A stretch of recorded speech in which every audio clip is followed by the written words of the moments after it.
की मागच्या काळामध्ये आपला मोजरीच्या आश्रमाकरता काही गोष्टी आपण केल्या होत्या, काही राहून गेल्या आहेत. मध्यंतरी सरकार नव्हतं त्यामुळे राहिलाय, पण आपण काळजी करू नका. ज्या राहिलेल्या गोष्टी आहेत त्या देखील आपण पूर्ण करू, हा विश्वास मी आपल्याला देतो. मी आपल्याला आश्वस्त करतो, पुढच्या 2 महिन्यामध्ये आजनसरा बॅरेजचा टेंडर आम्ही या ठिकाणी काढू. आता जवळजवळ सगळ्या मान्यता मी मिळवलेल्या आहेत. खरं म्हणजे मागे एका कार्यक्रमामध्ये माझ्या पत्नीने सांगितलं की मला पुरणपोळी आवडते, तर मी कुठेही गेलो तर लोक मला पुरणपोळीच देतात. पण त्या पुरणपोळीपेक्षा भोजाजी महाराजांच्या प्रसादाची पुरणपोळी ही अधिक गोड देखील आहे आणि खऱ्या अर्थानं ती अधिक आपल्याला समाधान देणारी देखील आहे. की ज्यांना दृष्टी नव्हती, पण ज्या साहित्याची निर्मिती प्रज्ञाचक्षू गुलाबराव महाराजांनी केली, खरं म्हणजे असं म्हणता येईल की त्यांना दृष्टी जरूर नव्हती, पण त्यांना दिव्य दृष्टी होती आणि त्या दिव्य दृष्टीतून त्या साहित्याची निर्मिती त्यांनी केली.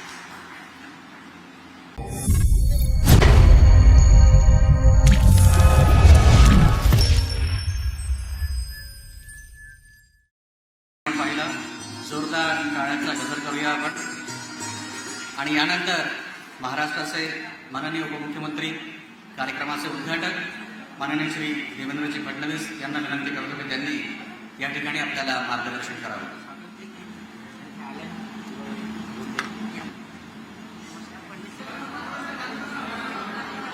हिंदवी स्वराज्याचे सरसंस्थापक छत्रपती शिवरायांना मानाचा मुजरा करतो.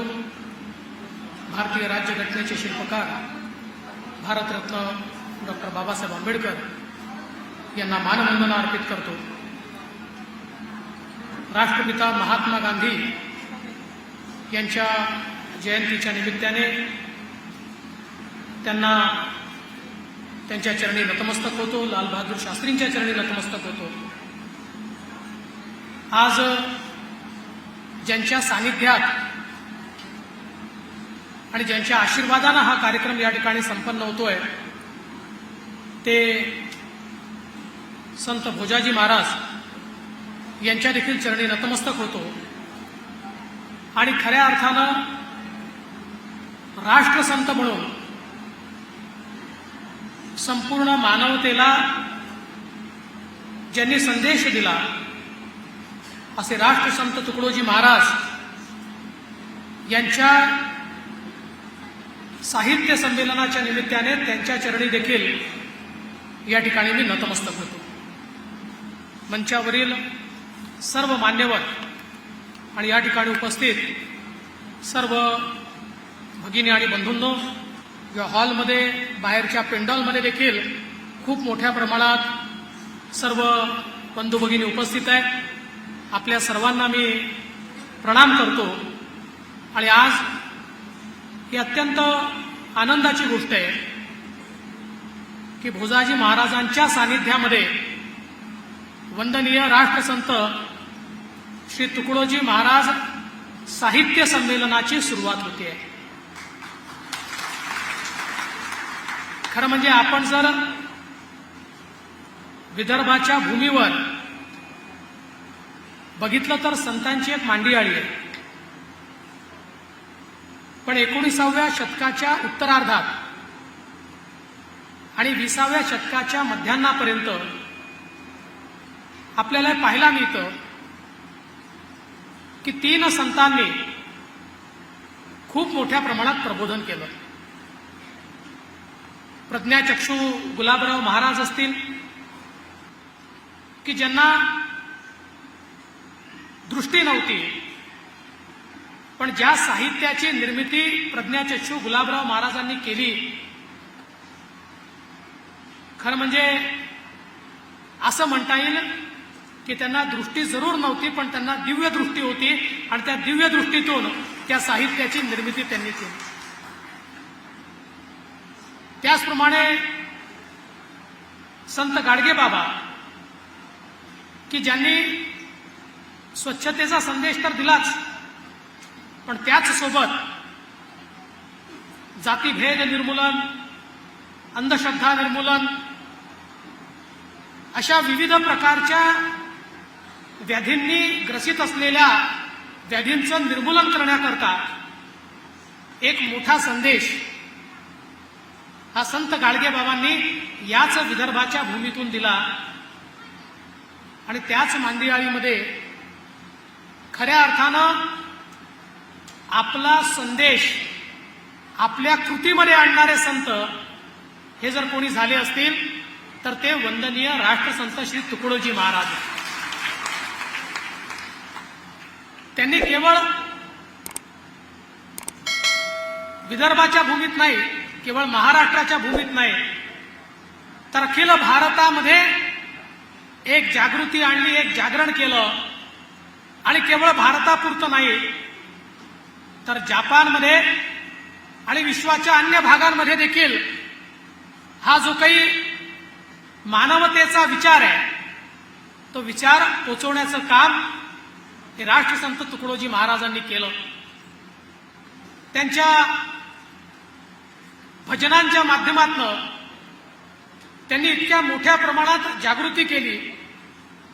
खरं म्हणजे आपण जर त्यांचं जीवन बघितलं तर अगदी सुरुवातीपासनं आध्यात्मिक ओढ होती, वडिलांनाही आध्यात्मिक ओढ होती, पण अक्रोजी महाराजांच्या सानिध्यात आल्यानंतर त्यांच्यातले तुकडोजी महाराज तयार झाले आणि हळूहळू संपूर्ण समाजाला व्यापण्याचं काम हे त्यांच्या विचारांनी केलं.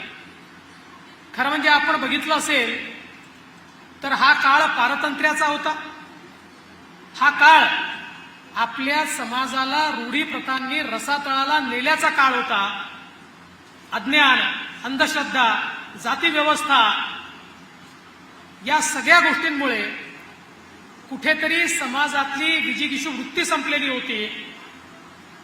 एक असमानता समाजामध्ये तयार झाली होती आणि कुठेतरी मोठ्या प्रमाणात आमची जी तरुणाई आहे ही तरुणाई भटकली होती. पाऊस सुरू झालेला आहे, बाहेर मांडवातनं पाणी पडत असेल तर बाजूला स्वयंपाकगृहामध्ये देखील ज्यांना जायचं असेल ते निश्चित जाऊ शकतात. आणि अशा या सगळ्या परिस्थितीमध्ये ज्या प्रकारे राष्ट्रसंत तुकडोजी महाराजांनी तरुणाईला मोहित केलं, एक प्रकारचा संस्कार दिला, या रूढी प्रथा परंपरा तोडून टाकल्या पाहिजे, मानवता हा सर्वात मोठा धर्म आहे, गरिबाची सेवा सर्वात मोठा धर्म आहे, अशा प्रकारच्या विचाराने प्रेरित होऊन समाजामध्ये सज्जन शक्तीचा आविष्कार करण्याचं काम हे राष्ट्रसंत तुकडोजी महाराजांनी केलं. आणि मग आपल्या भजन खंजिरीच्या माध्यमातून एक अशी पिढी त्यांनी तयार केली की ज्या पिढीने एकीकडे सश्रद्ध समाज तयार केला, एकीकडे संस्कारित समाज तयार केला, पण त्याच वेळी आम्ही पारतंत्र्यात राहणार नाही अशा प्रकारे राष्ट्रीय विचाराचं रोपण देखील समाजामध्ये करण्याचं काम राष्ट्रसंत तुकडोजी महाराजांनी केलं. आणि त्या माध्यमातून खऱ्या अर्थानं एक स्वातंत्र्य संग्राम सेनानी म्हणून, एक सत्याग्रही म्हणून त्यांनी केलेलं काम हे देखील प्रचंड मोठं आहे. आणि म्हणूनच आपण पाहतो की राष्ट्रसंत तुकडोजी महाराजांचं साहित्य, त्यांची भजनं ही समाजाला का भावतात? कारण आपल्या ज्या रोजच्या व्यथा आहेत, प्रत्येक घरच्या ज्या कथा आहेत, याचं वर्णन आणि त्याचं निराकरण या दोन्ही गोष्टी त्यांच्या भजनांमध्ये आणि त्यांच्या कवितांमध्ये त्या ठिकाणी आपल्याला मिळतात.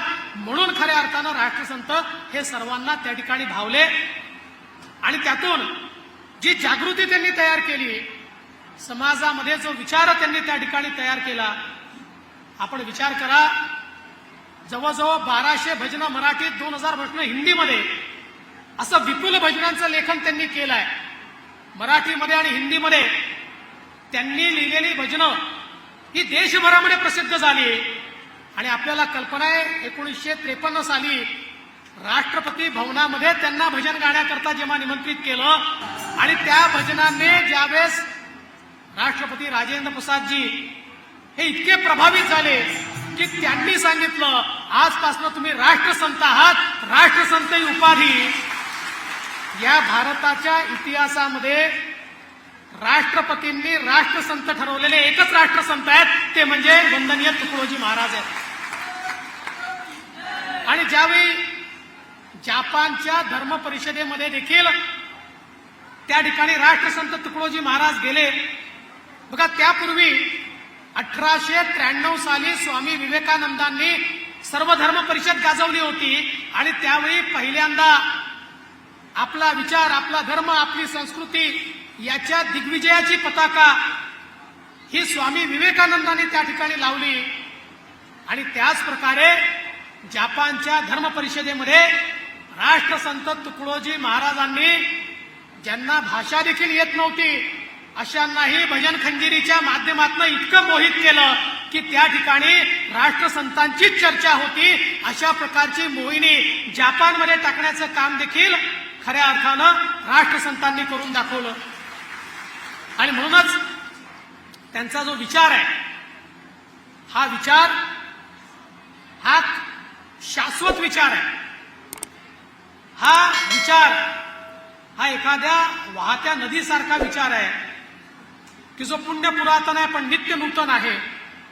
आणि समाजाला खऱ्या अर्थानं जे अपेक्षित आहे, जे आवश्यक आहे, ते देण्याचं काम हे त्यांच्या माध्यमातून, त्यांच्या विचाराच्या माध्यमातून होतं. आज देखील आपण पाहतो, गुरुदेव सेवा मंडळ असेल, आज आपला गुरुकुंज मोजरीचा आश्रम असेल, वेगवेगळ्या ठिकाणचे आश्रम असतील, इतक्या मोठ्या प्रमाणात जनजागृतीचं काम आणि त्यासोबत स्वच्छतेचं काम, समाज उपयोगी काम हे जेवढ्या मोठ्या प्रमाणात आज आपण करतो, याचं कारण हा मंत्र आपल्याला वंदनीय तुकडोजी महाराजांनी त्या ठिकाणी दिला.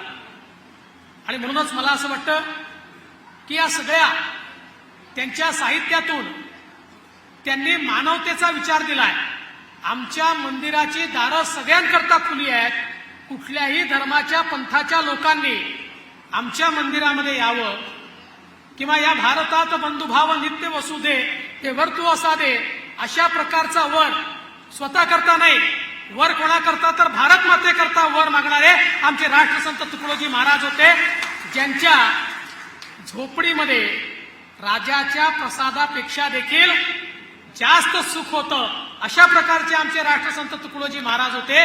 आणि म्हणूनच मला अतिशय आनंद आहे की त्यांचं साहित्य हे लोकांपर्यंत पोहोचवण्याचं काम, तो शाश्वत विचार हा समाजापर्यंत पोहोचवण्याचं काम या साहित्य संमेलनाच्या माध्यमातून या ठिकाणी होणार आहे. खरं म्हणजे तुकडोजी महाराजांचं काम कसं होतं तर काही काळ त्यांनी त्यावेळच्या गाजलेल्या सिनेमाच्या चालीवर भजन बसवलं.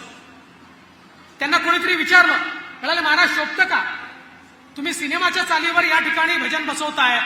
त्यावेळेस महाराज म्हणाले, त्या चालीवर चौचाल गाणी म्हणण्यापेक्षा जर ईश्वराचं भजन ते म्हणत असतील आणि मुलांना त्या चाली आवडत असतील तर त्याच चालीतून त्यांना ईश्वर आणि मानवता समजली पाहिजे, याच्यात वावगं काय आहे असं सांगून समोरच्याला निरुत्तर करण्याचं काम हे खऱ्या अर्थानं राष्ट्रसंत तुकडोजी महाराजांनी केलं.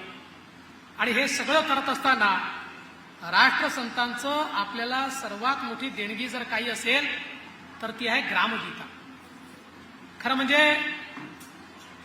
एकदा रामभाऊ शेवाळकर असं म्हणाले होते की ज्यावेळी अर्जुनाला कुरुक्षेत्रामध्ये हा प्रश्न पडला की समोर सगळे माझे आप्त आहेत, मी यांच्याशी लढू कसा, त्यावेळी श्रीकृष्णाने त्यांना गीता सांगितली आणि गीतेतून कर्तव्याचा बोध करून दिला.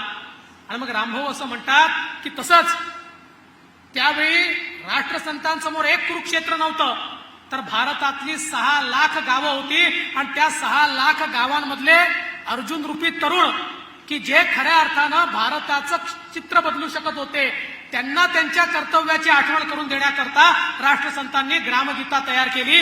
आणि त्या ग्रामगीतेच्या माध्यमातून आचार विचार या सगळ्या गोष्टी आपल्याला आज त्या ठिकाणी पाहायला मिळतात.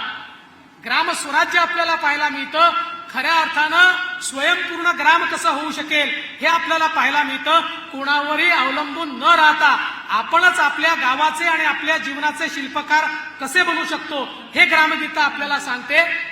आणि म्हणूनच खऱ्या अर्थानं मला असं वाटतं की आज राष्ट्रसंतांच्या या साहित्य संमेलनाच्या माध्यमातून हे साहित्य पुन्हा एकदा तरुणाईपर्यंत पोचलं पाहिजे. ही जी भजनं आहेत यांचा जो मतितार्थ आहे तो पोचला पाहिजे.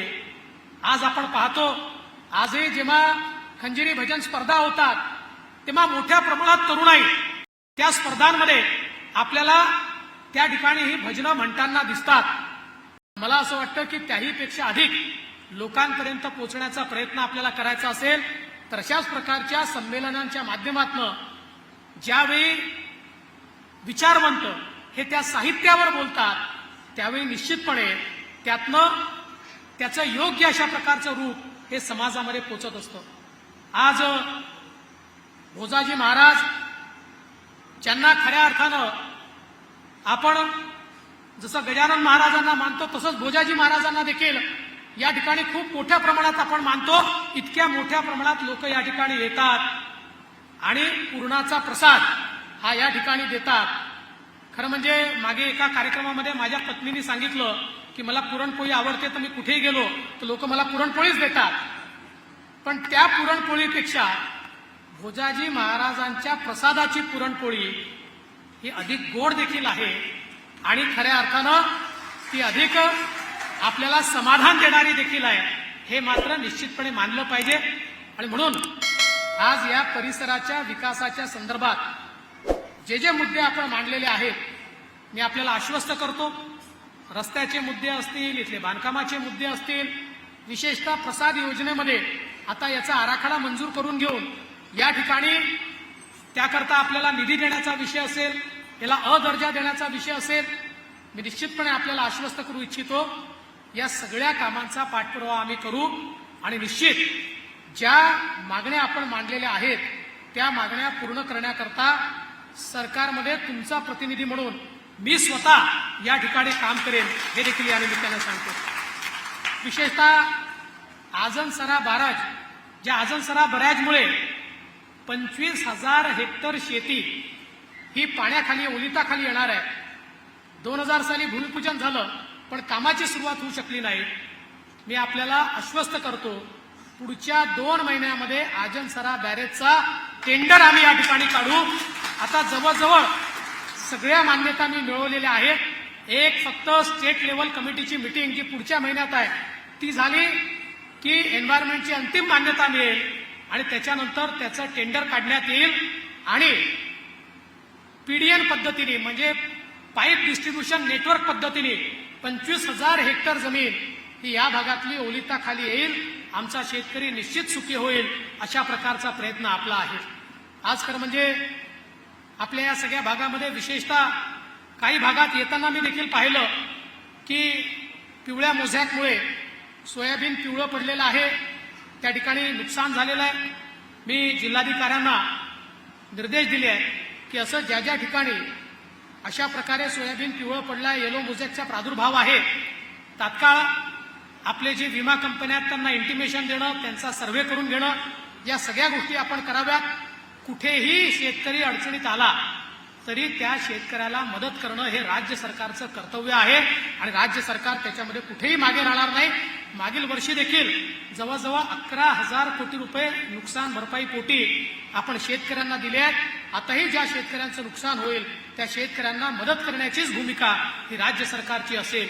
मी पुन्हा एकदा आजच्या निमित्ताने आयोजकांचे मनापासून आभार मानतो की राष्ट्रसंत वंदनीय तुकडोजी महाराजांच्या साहित्य संमेलनाच्या उद्घाटनाला आपण मला बोलवलं, माझा मान वाढवला, त्याबद्दल आपले मनापासून या ठिकाणी आभार मानतो. आणि जाता जाता हे देखील सांगतो की मागच्या काळामध्ये आपला मोजरीच्या आश्रमाकरता काही गोष्टी आपण केल्या होत्या, काही राहून गेल्या आहेत. मध्यंतरी सरकार नव्हतं त्यामुळे राहिलाय, पण आपण काळजी करू नका. ज्या राहिलेल्या गोष्टी आहेत त्या देखील आपण पूर्ण करू हा विश्वास मी आपल्याला देतो आणि माझं बोलणं संपवतो. धन्यवाद. जय हिंद.